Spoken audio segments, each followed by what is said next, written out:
Hello, idol friends. I am really sorry to you people that are probably wondering why this has taken so long to get this video up. Let me just clear the air real quick, let you know what's been going on. Last Thursday afternoon, so before the episode aired, I actually left from Salt Lake City for San Jose for a entrepreneur 3-day retreat that turned into a 5-day event. Due to the camaraderie and what should I say, we created a tribe while we were there, and it was quite an interesting collection of like-minded individuals, even though everyone was from such different angles and countries, and it was just a wonderful get-together. Really, really, really amazing event. If anyone ever gets a chance to hear a guy named Bill Barron, B-A-R-E-N, he basically teaches entrepreneurs how to align meaningful values behind everything that they're doing, and it basically makes sure you do the right things for the right reasons, and how to basically do things to make the greatest reach you can. So with what I do, it seemed to fit exactly what I was trying to do. So anyway, let's move on and get into a little bit of idle chat. It's definitely, I don't know, this last season's just got a strange vibe to me. I don't know. I'd like some feedback. I'd like to know what you guys think. It does seem that there's not a lot of buzz. I don't hear anybody really talking about it. I guess you've got some diehards, but this seems to be a very passive final season. I don't see a lot of people really caring a lot. And that's not to take anything away from the contestants. I think the contestants are actually quite interesting. But, as I think we're going to see as we get into tonight's episode, or at this point, last week's episode, because I will be doing 2 episodes within 24 hours, it looks like, and I will make sure I get this other one up quick. Okay. After this one waiting for so long, tomorrow, I'll make sure I get tonight's episode done tomorrow, so it can be up tomorrow. Okay? All right, now, let's go ahead and jump into the whole vibe tonight. Okay, we know this is the last night where we're going to see a judge's save. Okay, it's pretty obvious where we're at this point, and there's no surprises, I think, moving forward. We're going to watch either Sonika or Tristan tonight. It's pretty much, it's not even a question. This so far, this is going to be predictable. The only maybe top 3 might be a little bit of concern, but I'm kind of seeing Dalton and Mackenzie being neck and neck, but Trent and Laporsha. It's kind of sad that it's so obvious what it's going to be. Oh well. Let's have fun. Okay. Opening credits, opening vibe. Let's just skip right to the opening performance. Okay. Trent. Audience choice. They pick the songs. I got to tell you something. There was something interesting about Trent's performance, and I'm going to play this because this is about learning and trying to understand what's really going on. And what I would like to do, let's see.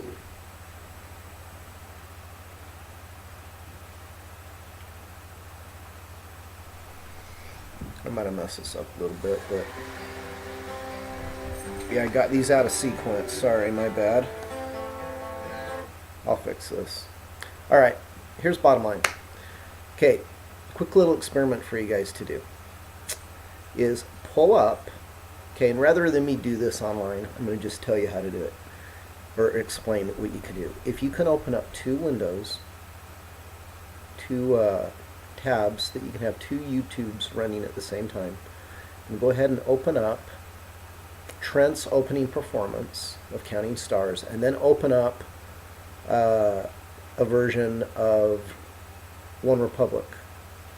And with Trent's performance, it was good in some ways, but it was weird. There was something off, and I couldn't quite figure out what it was. So it's like, okay, you know what? For me to figure out what this is, I think I need to look at the original. So I pulled up the original, and I realized that first of all, the tempo is too fast for Trent's. Okay, now, again, this is behind the scenes insider stuff. Okay, a lot of times, because the time that you're allocated for your song is exactly, minute 40 or minute 48 or whatever, sometimes what they do to make the form of the song fit is they literally have to kind of squeeze it in. So like say it's 2 minutes and there's just nothing else you can edit out. Well, the only thing they can do to get it down to a minute 48 is speed up the tempo and hope nobody notices. Okay, well guess what? I noticed. I think that's what the problem is. And that might be what everyone was feeling but wasn't sure how to explain it. So what happened, the tempo's too fast, and as a result, what Trent's doing is he's hitting the beat right on the beat, and it makes him almost feel like he's behind, or the pocket's off. That's what I was feeling, is there's something wrong with the pocket. Okay, I've had people ask me what the pocket is. And again, the pocket is not the exact spot, but the musically correct spot. Okay, what does that mean? Okay, well, when we're in this song, for example, Counting Stars, everything's boom, boom, boom, boom.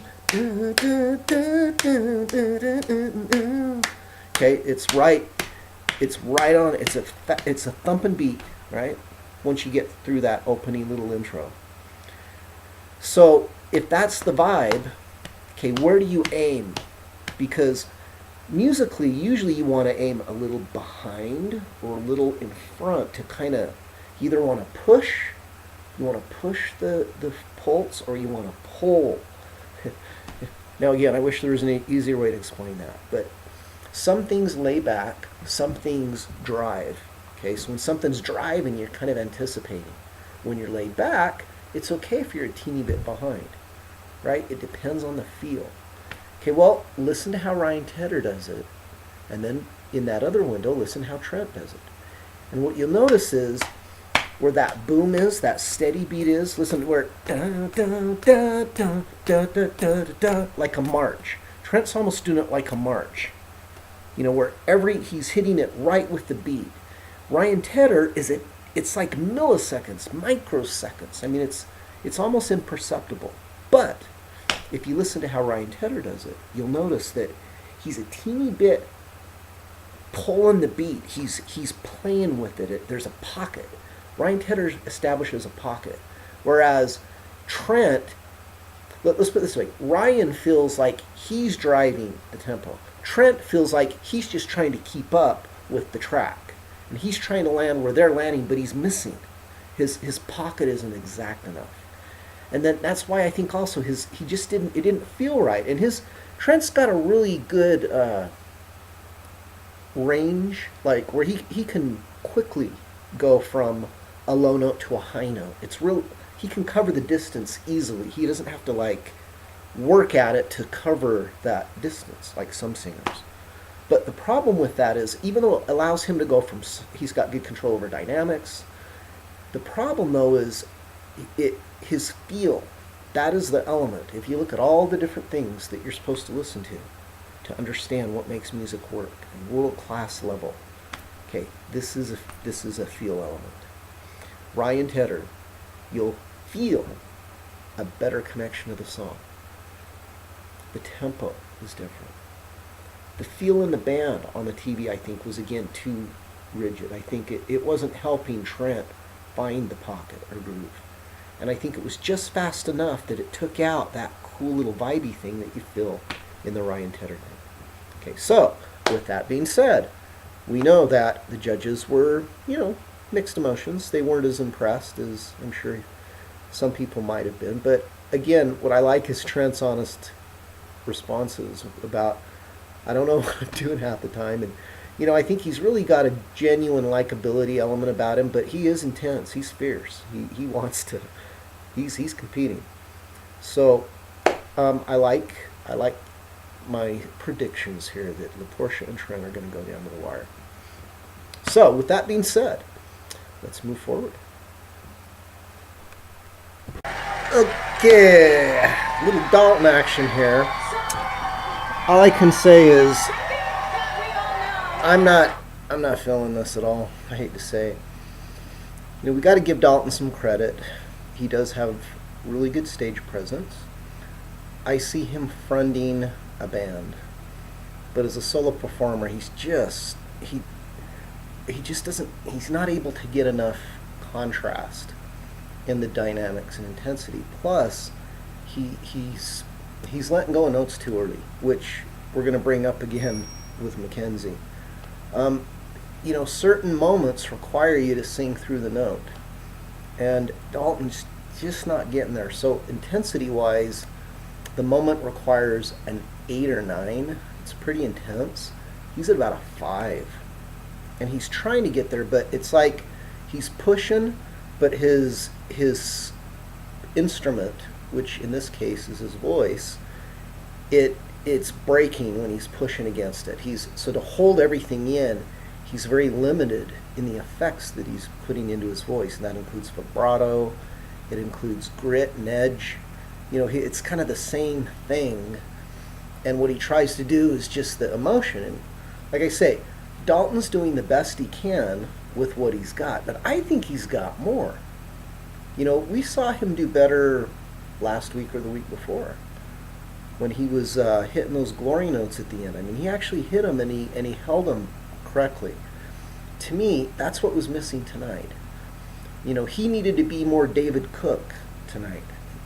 Daughtry, he needed some of those elements to put some edge. And it's like the song was calling for an 8, and his complete range of that song only got to about a 5 or 6.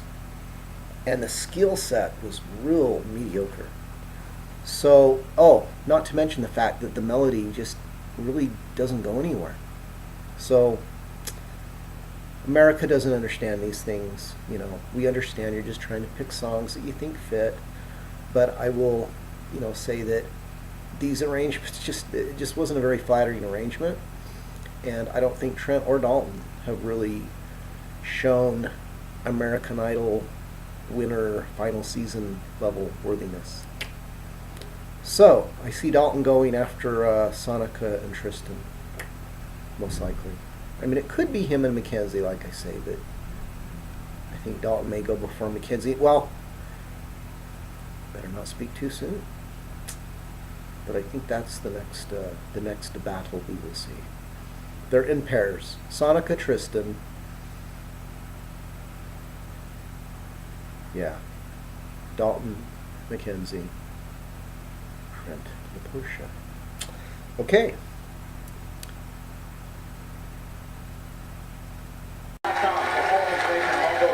Okay. What? Do we need to say anything about Laporsha? Let me just say, I would love to do a whole focus, break down that performance, and there's a lot there to study and analyze and understand about what you do to create the movement of energy within the phrases that you're creating, and the quality of vibrations and the type of vibrations you can create. And Laporsha does some brilliant stuff in there, some very, very cool artistry type things that very few people can do, and when they can do that, they are basically masters.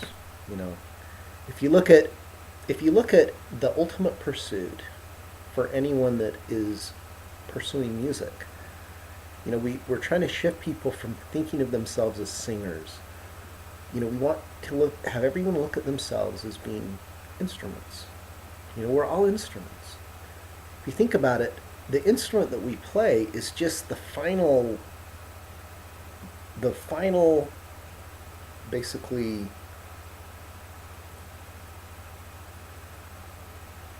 trying to think of the best word. I'm working on coming up with semantics that's easy for people to relate to that aren't musicians. And anyway, in this instance, let's just skip this and just say that what Laporsha has done a brilliant job of is she knows how to create different textures, kind of the opposite of what we saw with Dalton. If you look at what Dalton was doing, everything was the same texture. You know, he's basically just the same texture, the same texture. Every phrase was the same. The only thing that changed was maybe he tried to put a little bit more emotion into it. But because he's lacking so much with his options in his quiver, you know, the tools of his skill set are very limited. Whereas Laporsha has certain elements of her skill set that she has mastered. And so she can grab a note and she can stretch it and make it softer and louder, and right in the middle of it she can add edge, and she can like grab it and stretch it and lift it up, and then gently let it settle down, and she can do runs and licks and all kinds of things. So again, life as a musician is we want to multiply our options.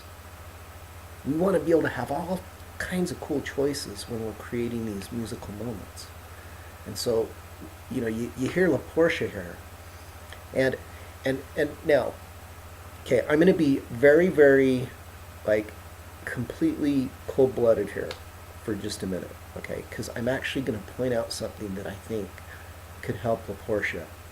Please don't think I'm being critical, okay? This is a constructive thought, and I think if you'll go back and listen, you know, see if you don't agree. I mean, you may agree with me. Okay, and what it is, I felt that Laporsha has the ability to do anything she can conceive of in her mind. So she can do Christina Aguilera and Kim Burrell level of runs and licks. And there's only like 5 people in the world that can do those. No, there's probably quite a few. But the bottom line is that level is just sickeningly ridiculous. And so to get to that level, sometimes you overdo a moment. All right, so I feel that the opening verse or two, I think she might benefit by have keeping her choreography of the notes instead of doing all those runs. They weren't needed. That's all I felt. It's like, why are you throwing runs in this early? You don't really need to, because you're probably going to have space to do it later on. So my feeling is, let's let the audience get a little bit more drawn in before you start blowing us away with the runs. And like I say, we already know that she can do the runs, and I love it when she gets really intimate and she just massages the note, you know, just plays with the sound quality of it, but doesn't necessarily have to throw 16 notes into 2 beats. Okay, I'm done. Please don't take that as a negative. I love Laporsha.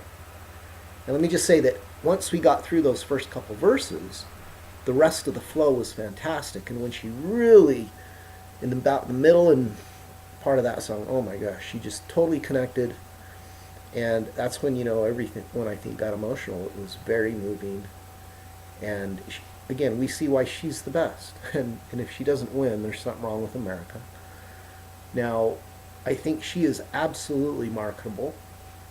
So I think she's going to be the, you know, final bookend. And as far as voice, she does top Kelly Clarkson.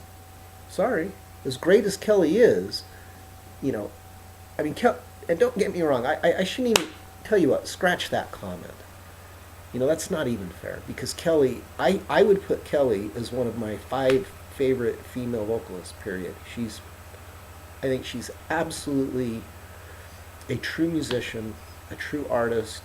You know, she knows how to feel here's what it is.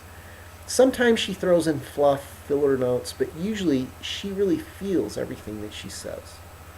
And ultimately, that is what makes a performance perfect.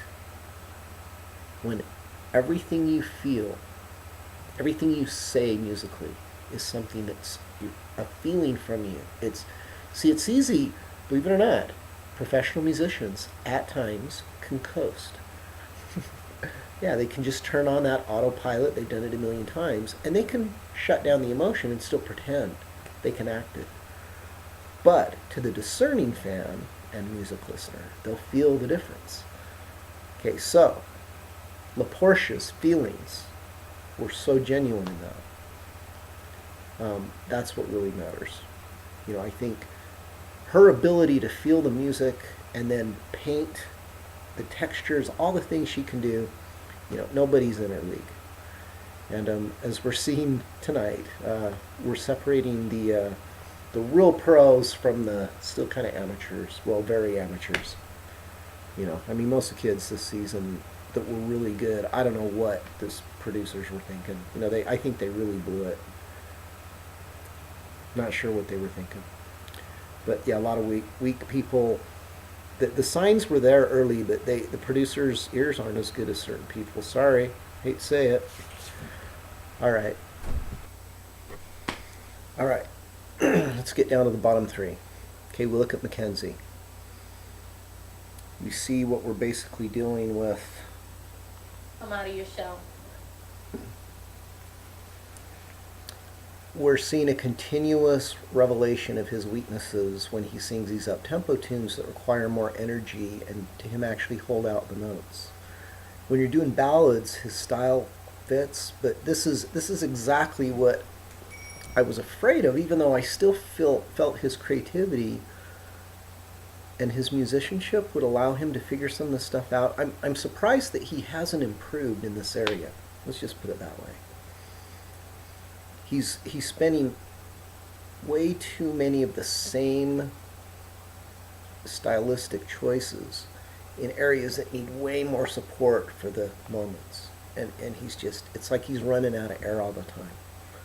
So I'm worried for him now. I was thinking that it was just going to be an obvious pecking order, Tristan, Sonika, Mackenzie. Now I'm thinking, if it's like all four of them just have so many obvious weaknesses. It's kind of sad, I hate to say. This just isn't a great final six. I mean, they're interesting, they're fun, but they're just quality of level of potential musicianship and artistry down the road. Laporsha's so often in another realm. And Trent's just likable and, trying harder and working harder and strategically and musicianship-wise, he's better than everybody that's left, besides Laporsha. So I think we got a fairly clear pecking order coming up. Now, let's just go through Tristan's performance. Let's talk about Sonika's performance. And Mackenzie, I think, does deserve to be the one saved. I do think, however, that after hearing Tristan and Sonika, we definitely see that Tristan's just not ready. She's just still, musically, she's not mature enough. She is very likable. She's got a great story. She should be marketable, but she does need a really good coach. Needs a really good mentor, someone that can really help her refine some of the things that she needs. I don't know how many people out there that can do that. I know, someone that can. But they do need some help, I think. And that's the problem with a lot of these idols. People, I've seen this in Utah. These people that, there's several, a couple years ago, there were two girls that, didn't make the top 24 that thought they did or whatever it was. And they show up, and there's 2 months of hype and this and that, and then they don't even get to perform. They didn't even make it. And it was a huge letdown for the community and them, and, I felt really bad for them. Then when I started thinking about it, I'm like, what happened here? It's interesting that no one's talking about what happened. No one realizes what happened. It's like the hardcore people get it, but it's like I totally get what happened. I see exactly what happened. And what happens is people have one style. See, Mackenzie has a style. Dalton has a style. Even Tristan. She's got the young country girl. She locks in those notes, and she's got that sound, but that's all she really has got. Her in-between notes, when she's got to sing melodies and verse, and, she's real pitchy, and her emotion doesn't have enough range yet of maturity. Okay, well, that's exactly what we're also seeing with Sonika. Sonika executed much better than Tristan. And even though Sonika was really kind of shaky at first, once she finally got out of her head, so they say. I think J-Lo mentioned that a week or two ago. That's a good way of putting it. Sonika's just so calculated because that's what you do when you're in musical theater. It's mathematical, it's exact, it's science. There's a scientific way of performing music where it's precision. And that's kind of what the musical theater world is used to. And sometimes you can hide behind that and not have to put all your emotion into it. And I'm feeling Sonika hiding behind her skill set. But I'm also feeling her skill set not quite being strong enough to hide it. Okay, so anyway, I like both Tristan and Sonika. I hope both of them are very successful.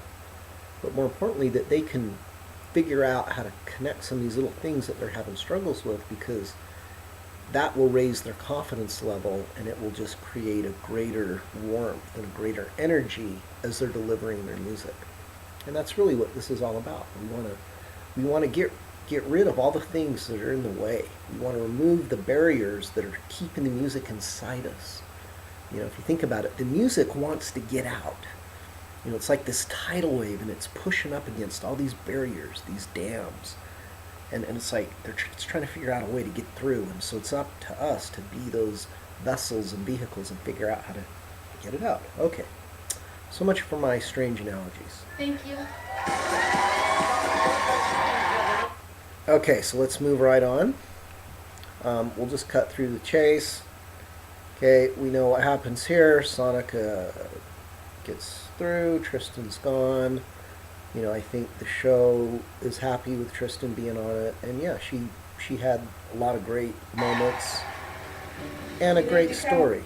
So let's continue with the round 2 and see if that changes anything. You know, now that we know that Tristan's out of the mix, it does put a little bit different twist on things, because, you know, like I say, after the opening round, Mackenzie was kind of weak. In some ways, Sonika did a better performance than him or Dalton. So we'll see how round 2 goes.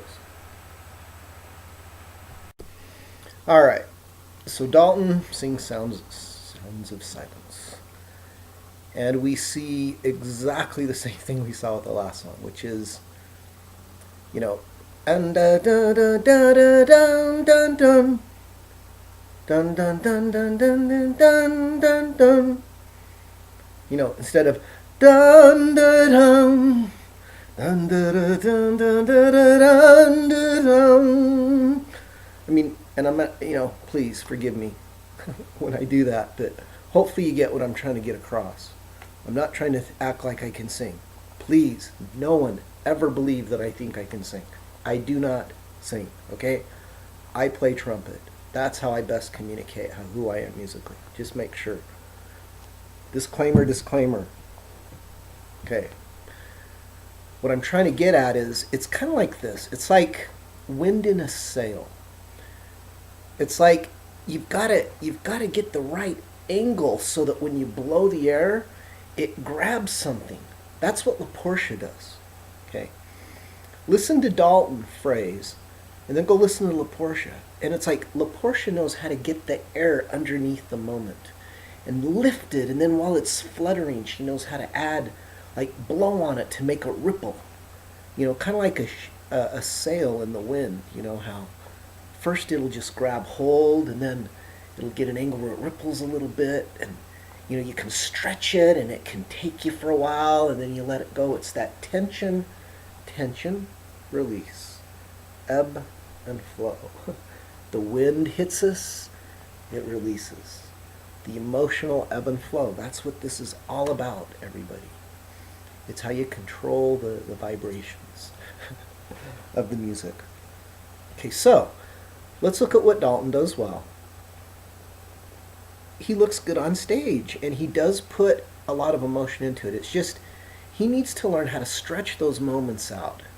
And you know, with him being a vocal coach, boy, I want to go visit what they got going on in Dallas. I want to see what they're really doing, because do they really know what they're doing?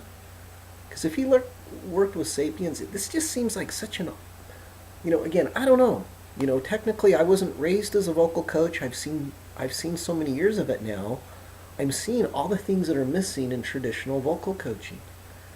And just the way people learn music these days. It's like, wow, there's nobody that's really a detail specialist that knows how to go in and take a rough structure, which is, hey, they can sing the notes, they can sing in tune, they've got a decent feel, decent tone, but when they're moving around, or when they sing the notes, sometimes the phrasing isn't quite right, so we need to help them learn how to feel moments correctly and let the music come out of them Well, it needs to go in differently.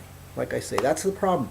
Dalton needs to hear stuff differently. He's hearing everything kind of one-dimensional, and then he goes out and he just kind of theatrically and emotionally creates moments.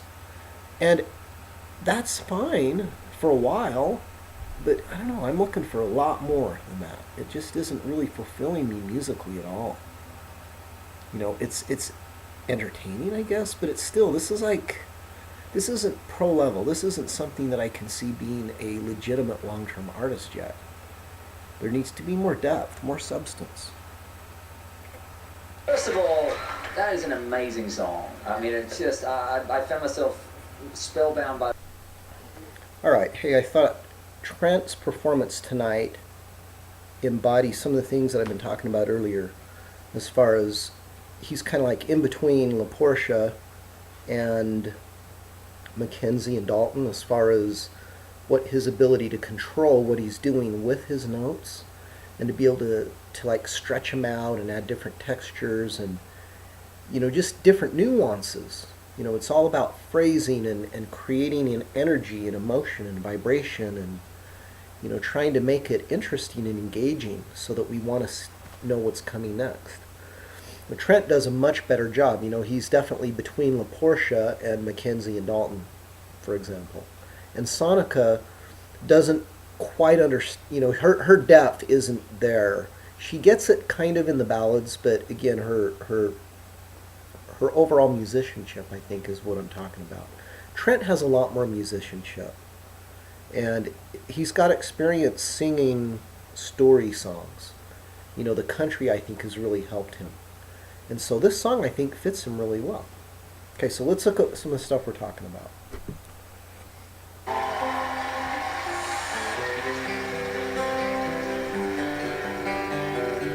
Okay, now forgive me, I'm talking over, and that's just how we're going to do it. Make it easy. Okay, just there. Okay. Mama told me.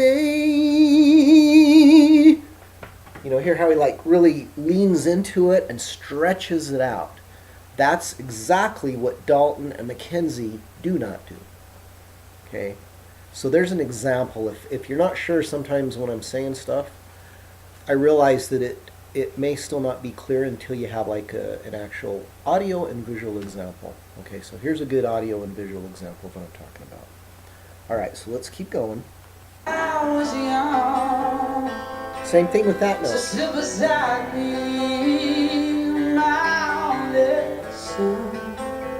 See how all those, you know, my only son. You know, he's tying it all together. It's a my only son. You know, I mean he's making it very deliberate to just, you know, send a continuous warm wave. It's very emotional.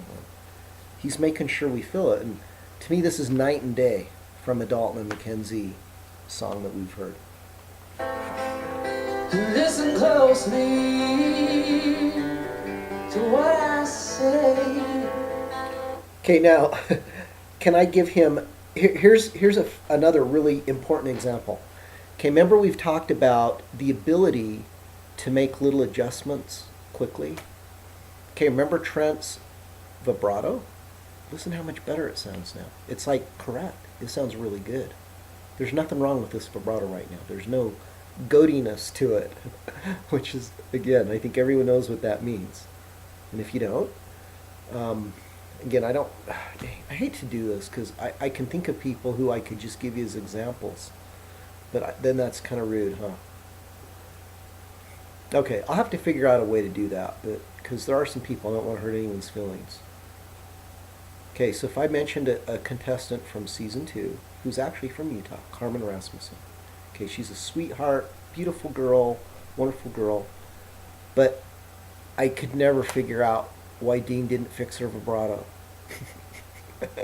You know, because she, you know, David, they say we have a vocal coach that David's worked with for years, and Dean's the best at doing certain things. And one of the things he's really good at is usually troubleshooting technical issues like vibratos. But for some reason, Carmen didn't fix her vibrato, and so all of her songs, she always had that goat-like vibrato. And I thought, man, if we could tone that down, her voice is sweet otherwise, but I just have a hard time getting over that. And I think a lot of people do. So you need to smooth it out. And guess what? Trent pulled it off. So the fact that he was able to pull off such a dramatic change in such a quick period of time, just within weeks, shows me that he listens and he's really committed to getting better. You know, so he's the kind of person that would be great to work with and help coach, because it seems like he's really, his integrity for the music is number one.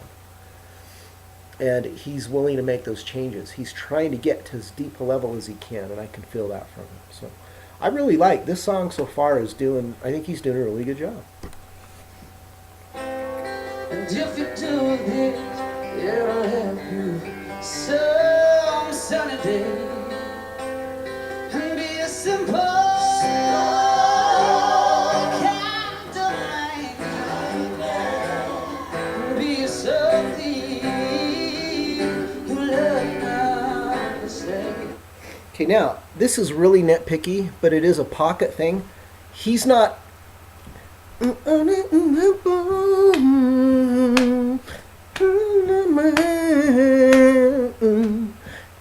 He's not hitting. He's kind of soft on where he's aiming, and I think his pocket could be stronger. Okay, let me see if I can show exactly what I mean here. Okay, listen right one more time. Be something you love now to say. Or take your time.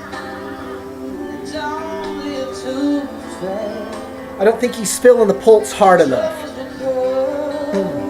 See, okay, remember I've talked about there's soft, medium, and hard, and technically there's everything in between. But as far as the pulse goes, meaning there's real soft pulses, like say something is a soft pulse, you know.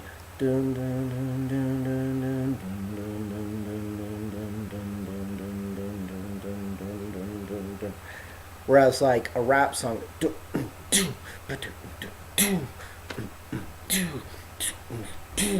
a very hard, and then there's like a medium. Okay, well the pulse sometimes even in a ballad can have a medium pulse, and Trent is feeling this too soft. He's not feeling it deep enough, and the pulse is causing his pocket to be a little off. You'll find a woman, baby. You'll find love. Don't forget that there is someone.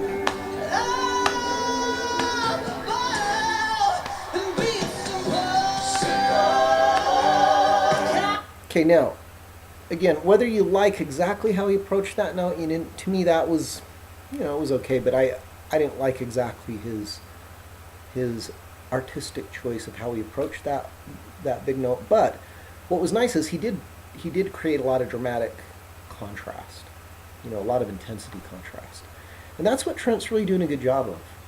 He is stretching out, he's milking these phrases.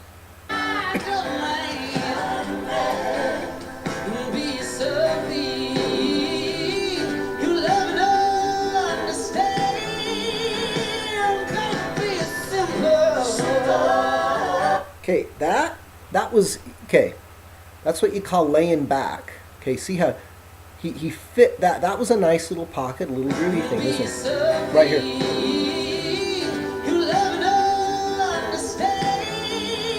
Yeah, he's really playing with it. He's doing a good job here.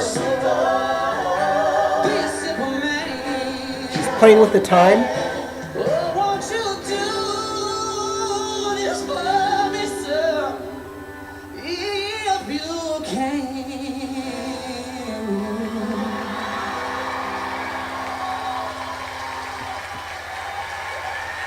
All right, so I think that was a good example of what I'm talking about as far as really using your musical moments to, you got to fill them up with as much energy as you can. I think Trent really does make the effort to do that, and I really appreciate his spirit. He's not always successful. Some of his moments aren't quite there, but he's doing a great job. He's growing as a musician before our eyes, and that's really impressive. Wow, I listened to J-Lo's comments after I made my comments, and boy, she was sure touched. And I think that's what matters. You know, Trent seems to have a genuineness and authenticity about him that I think is really coming through. And it allows, see, what's happening is he's feeling the music deeper than a lot of the other kids. But more importantly is he does have the skill set where he can, you know, control the sound and shape it and direct it well. Nothing like Laporsha. Well, yeah, something like Laporsha. But it's that level of being able to craft, like carve out, you know, melodic ideas and textures and sounds. It's not just the notes. It's all the textures that you put into it. You know, that's what David does.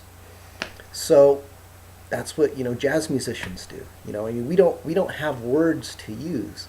So it's really interesting because I think that's, if it really gets down to it, that's why this is so obvious to me, for example, as a trumpet player. Because, you know, when I'm playing a trumpet, you know, I don't have words. You know? Here, I'm going to give you an example. Okay, because I don't have words, all I can do is I have to shape the sound somehow. Okay, so for example,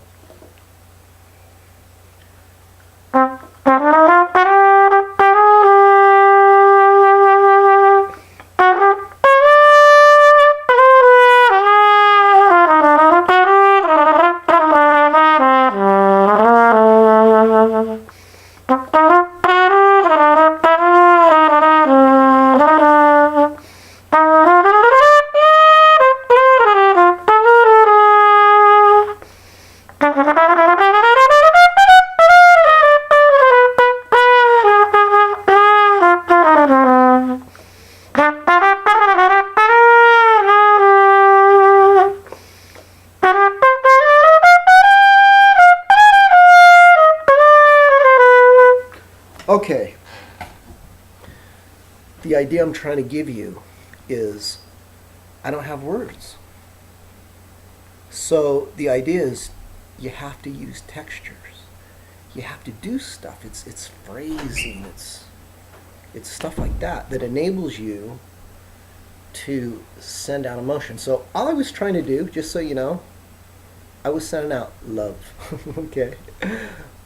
Realistically, when I play, okay, my favorite trumpet player, Clifford Brown. Okay, he's every jazz trumpet player. He's pretty much everybody's favorite trumpet player. Even though there's Louis Armstrong and Miles Davis and Dizzy Gillespie and Freddie Hubbard and Lee Morgan and all these great guys. But guess what? Clifford had the purest heart. You know, everyone else was a little shady, okay? All those other guys, you know, to various degrees had their issues, but not Clifford. You know, Clifford had this purity in his heart. And so, you know, that's really what, if you think about it, what is it that musicians are trying to do? There's some that are doing it for their own ego. It's for love of themselves first. But to me, it's like the ultimate thing is where you feel so good when you're able to express yourself and other people can feel it and they give you that love back. So it's really, that's what this is all about, people. In case you ever wonder. You know, the only reason I do this, it's because that's how, to me, music is the greatest vehicle. It's like the universal vehicle for being able to express love. It's for music. Because that way, you know, especially instrumental music like jazz, because it's not about the words. You know, so I've always looked at music as being a language in and of itself, but it goes direct to your emotions. So once you learn the language and how people use sound to create vibrations and feelings, you'll realize that that's what this is all about. You know, that stuff, you know, it's so fun when you're a musician to be able to just play and just sing and just pour out your love, your appreciation for life. You know, that's what this is all supposed to be about. It's not about, look how cool I am, look at me, me. And the sad thing is, boy, I see people just, they're focusing on the wrong things so often in what matters in entertainment. Okay, that's a whole nother soapbox, but I hope that gives you an example of it's not about the words, it's not about the notes. It's how you get the music out, how you tell your story. Okay, and I hope you guys, some of you had asked me to play, and so hey, there's my little example of some stuff. And also, I'm really excited because, as I mentioned, I think I mentioned, I drove literally from midnight, yesterday, until, it took me till about 4 or 5 in the afternoon to get home. I did have to sleep a few times along the way. But I needed to be home in time for this world-class Greg Gisbert, Gisbert. Just do a search for him on YouTube and listen to him play. And he's just one of the greatest trumpet players ever. And look for him with Buddy Rich. It's just fantastic. So anyway, one of my all-time favorite trumpet players, and he's also a friend. He's somebody that, like I said, I've had come in here and do some clinics, and it's been really cool to know that he's here today. So I'm getting ready to go to a clinic, and I'm just pumped up. And so I've got like music flooding my mind, and I feel so bad that this has taken so long to get up that I did need to get this done before I left. So let's go ahead and finish the last performances, and we will get on with explaining what it's going to take for anyone to stop Laporsha. Okay, I want to make a comment here about Mackenzie. Now, I know this is out of sequence to the actual show. I don't know what happened, but somehow I got to Trent, I think, because I liked something and I backdated and I didn't realize I hadn't made Mackenzie's comments. Anyway, here's what Mackenzie does. When he's doing the arrangement, okay, this is an interesting concept. First time I've thought about it, but I think this makes sense. Okay, when the artist can play, if you notice, when Mackenzie plays the guitar and the band doesn't drive the vibe of the song, he's able to establish a boundary that he can stay within. When he allows the track of the song, like in the one earlier and the one last week, I think, where there was the up-tempo stuff seems to push him out of that zone where he can reel it back in and keep it within his wheelhouse. So on this one, it's funny, and I didn't know he was going to sing this, which of course takes us back to David Cook and that amazing rendition.